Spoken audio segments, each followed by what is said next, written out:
Assalamu alaikum warahmatullah. Today is the lesson number 44 about MS Word shortcut keys, and in this lesson I will teach you how to select a single word and a complete paragraph with the help of mouse right button. And मैं आपको इसमें सिखाऊंगा कि किस तरह आप लोगों ने माउस के राइट बटन से एक सिंगल वर्ड और एक मुकम्मल पैराग्राफ कैसे सेलेक्ट करना है. Simply if you double click on the one word, it will select a one word.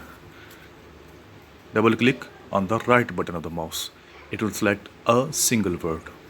And if you click thrice continuously, it will select the entire paragraph.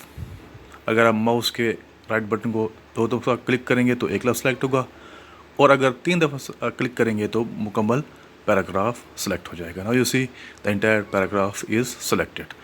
Simple and easy way to select a one word and a complete paragraph with the help of mouse right button. Thanks for watching.